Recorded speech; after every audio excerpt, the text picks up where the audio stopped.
Welcome to our channel. Today we how to activate Next.js middleware for UX-aware routing, detailed guide step by step clearly. To activate Next.js middleware for UX-aware routing, start by ensuring you have the latest version of Next.js installed in your project. Open your terminal and navigate to your Next.js project directory. Use the command npm install next@latest to update to the latest version. Once your project is updated, create a new directory named Middleware in the root of your project. Inside the Middleware directory, create a file called middleware.js. In this file, import the necessary methods from Next.js. Use the Next response method to help manage responses in your middleware. Next, define a function called middleware that will handle routing logic.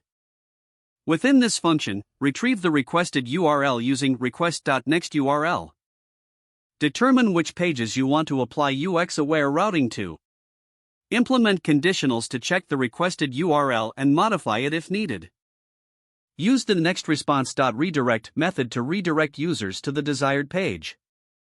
If no redirection is necessary, simply return the nextResponse.next to continue the request.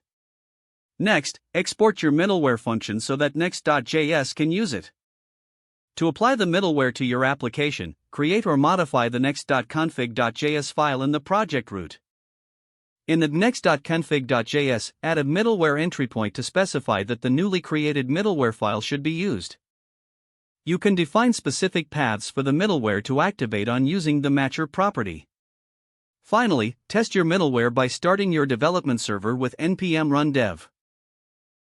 Open your browser and navigate to the pages you set up in your middleware to verify that routing behaves as intended. If everything is working correctly, you have successfully activated Next.js middleware for UX-aware routing.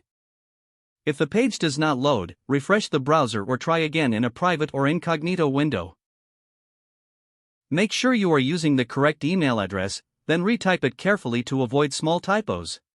If your password is not accepted, use the reset option and create a new strong password you can remember.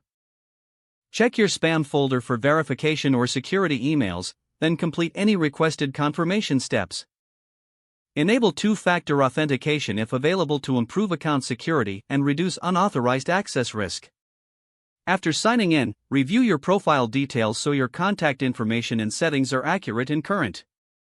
If you see an error message, note it down and try again after restarting your device and internet connection.